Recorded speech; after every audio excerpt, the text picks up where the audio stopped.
The breath that you just took was a blessing. Embrace each and every breath that you are taking. Celebrate your life. Live it. Don't die before your death. We all die.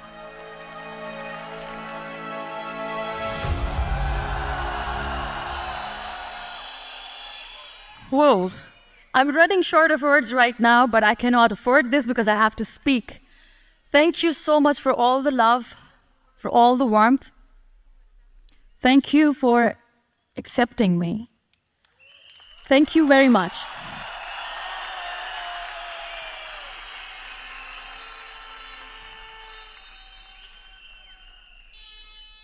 Well, I always start my talk with a disclaimer. And that disclaimer is that I've never claimed to be a motivational speaker. Yes, I do speak, but I feel more like a storyteller because wherever I go, I share a story with everyone. Well, it is a story of a woman whose perfectly imperfect life made her who and what she is today. It's the story of a woman who, in pursuit of her dreams and aspirations, made other people realize that if you think that your life is hard and you're giving up on that because you think your life is unfair, think again. Because when you think that way, you are being unfair to your own self. I believe in the power of words. Many people speak before they think. But I know the value of words. The words can make you, break you, they can heal your soul, they can damage you forever. So I always try to use the positive words in my life wherever I go.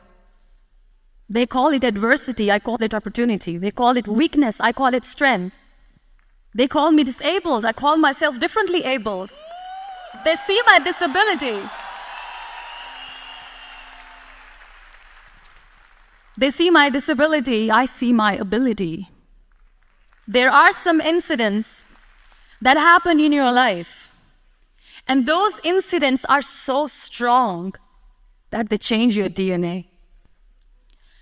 Those incidents or accidents are so strong that they break you physically. They deform your body, but they transform your soul.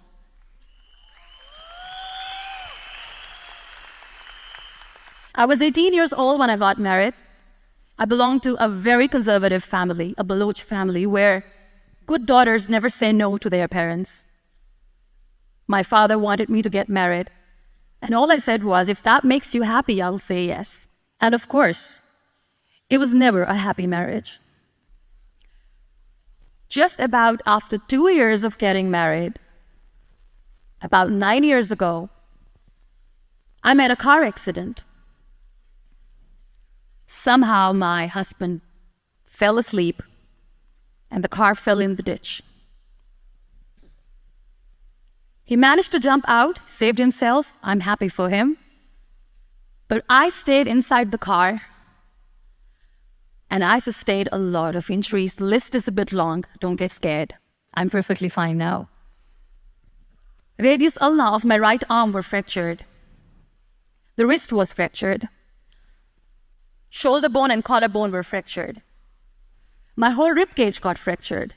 And because of the rib cage injury, lungs and liver were badly injured. I couldn't breathe. I lost urinary bowel control. That's why I have to wear the bag wherever I go. But that injury that changed me and my life completely as a person and my perception towards living my life was the spine injury. 3 vertebrae of my backbone were completely crushed, and I got paralyzed for the rest of my life. So this accident took place in a far-flung area in the outskirts of a very small province, Balochistan, where there was no first aid, no hospital, no ambulance. I was in the middle of nowhere in that toppled car. Many people came to rescue.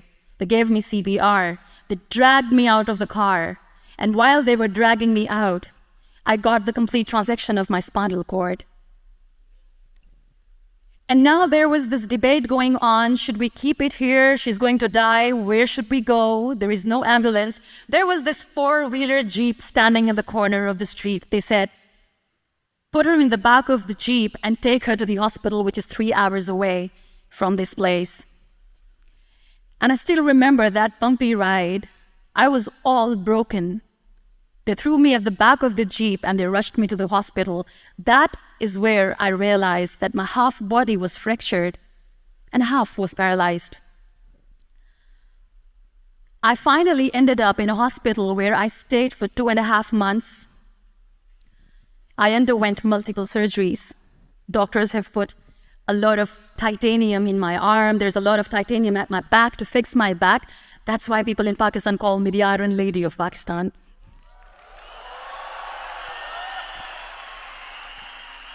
There are always turning points in your life. There was a rebirth day that I celebrated. After 2 years and 2.5 months, when I was able to sit on a wheelchair, that was the day when I had the rebirth. I was a completely different person. I still remember the day I sat on the wheelchair for the first time, knowing that I'm never going to leave this, knowing that I won't be able to walk for the rest of my life. I saw myself in the mirror and I talked to myself. And I still remember what I said. I cannot wait for a miracle to come and make me walk. I cannot sit in the corner of the room crying, cribbing, and begging for mercy because nobody has time. So I have to accept myself the way I am. The sooner, the better. So I applied the lip color for the first time.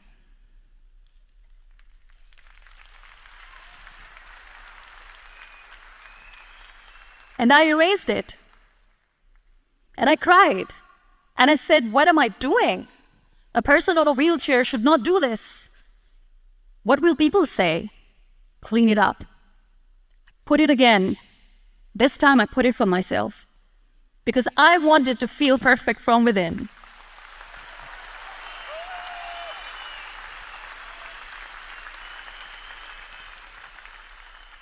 And that day I decided that I'm going to live life for myself. I am not going to be that perfect person for someone. I am just going to take this moment and I will make it perfect for myself. And you know how it all began? That day I decided that I'm going to fight my fears. We all have fears. Fear of unknown, fear of known, fear of losing people, fear of losing health, money. We want to excel in career, we want to become famous, we want to get money. We are scared all the time. So I wrote down one by one all those fears. And I decided that I'm going to overcome these fears one at a time. You know what was my biggest fear? Divorce. I couldn't stand this word. I was trying to cling on to this person who didn't want me anymore, but I said, no, I have to make it work. But the day I decided that this is nothing but my fear, I liberated myself by setting him free. And I made myself emotionally so strong that the day I got the news that he's getting married, I sent him a text that I'm so happy for you and I wish you all the best. And he knows that I pray for him today.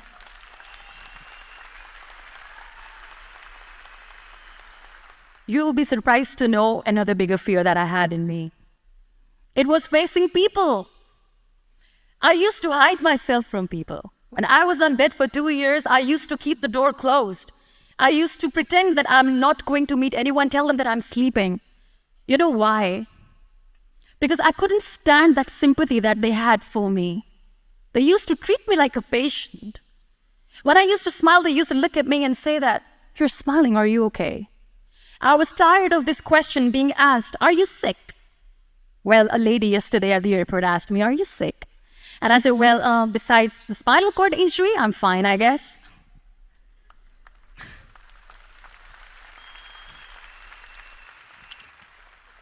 But those are really cute questions. They never used to feel cute when I was on the bed. So I used to hide myself from people, knowing that, oh my God, I'm not going to see that sympathy in their eyes. It's all right. And today I'm here speaking to all these amazing people because I have overcome the fear.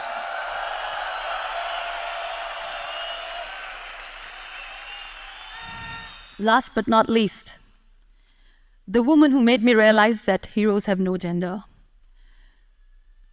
The woman who believed in me even when I was completely at the verge of despair, where everybody left, she was there.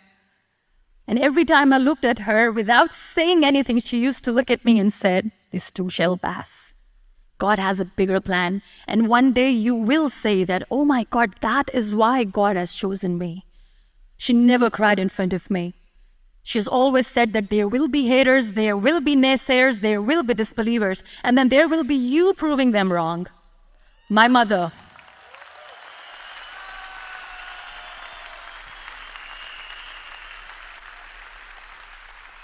Whatever I am today, I'm nothing without her. I'm nothing without her. Thank you, Mama. I wish you were here. Thank you for making me who I am today.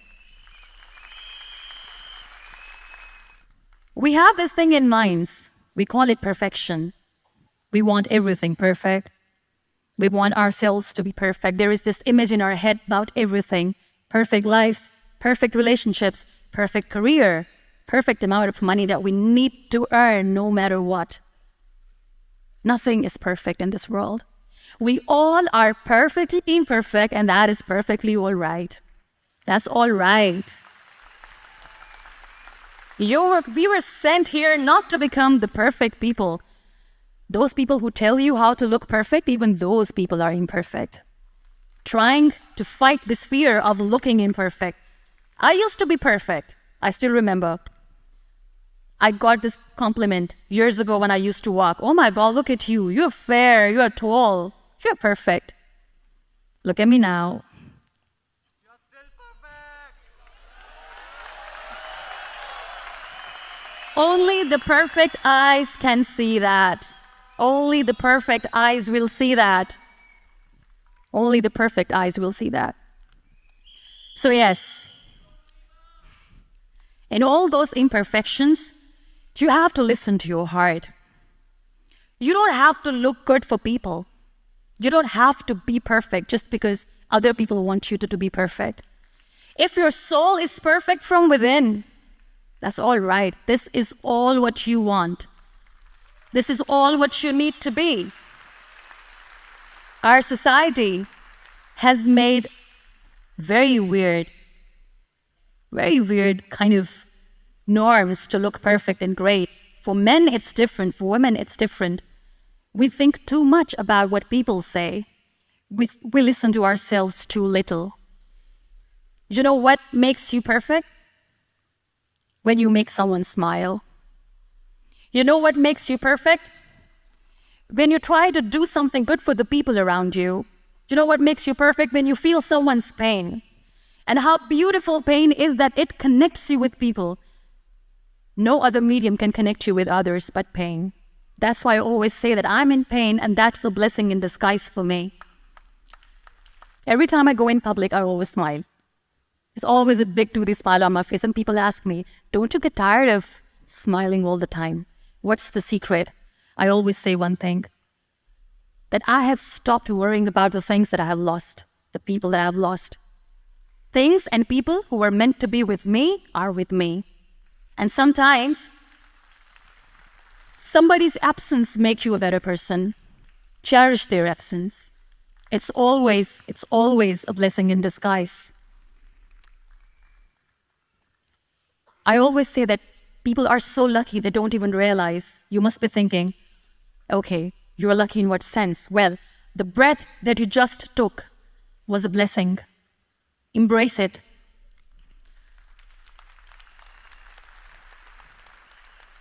There are so many people in the world who are dreaming to live a life that you are living right now. You have no idea. Embrace each and every breath that you are taking. Celebrate your life. Live it. Don't die before your death. We all die.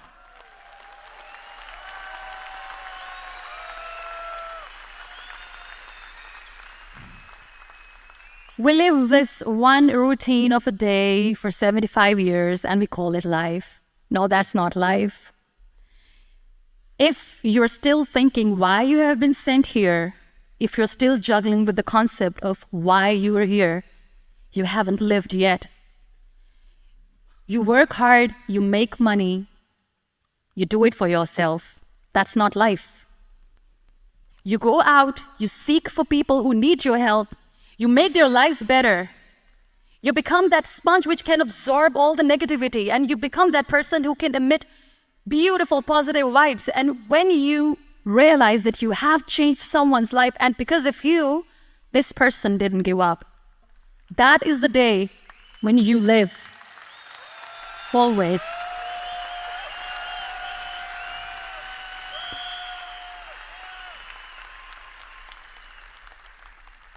We were talking about gratitude, why I smile all the time.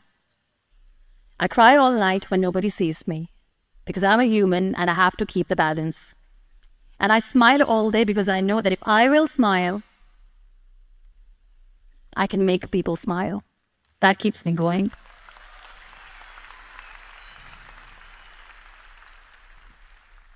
Be grateful for what you have, and you will always, always end up having more. But if you'll cry and if you'll crib for the little things that you don't have or the things that you have lost, you will never ever have enough. Sometimes we are too busy thinking about the things that we don't have that we forget to cherish the blessings that we have. I'm not saying that I'm not healthy and that makes me unlucky. But yes, it is hard. It is hard when I say that I cannot walk. It is hard to say when I wear this bag. It hurts. But I have to keep going.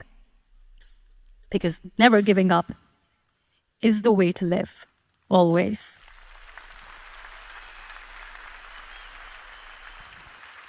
So I'll end my talk on a very short note. Live your life fully. Accept yourself the way you are. Be kind to yourself. Be kind to yourself. I'll repeat, be kind to yourself, and only then you can be kind to others. Love yourself and spread that love. Life will be hard. There will be turmoils. There will be trials, but that will only make you stronger. Never give up. The real happiness doesn't lie in money or success or fame. I have this all. I never wanted this. Real happiness lies in gratitude. So be grateful, be alive, and live every moment. Thank you so much, everyone. Thank you. We Malaysia! Muniba Mazari!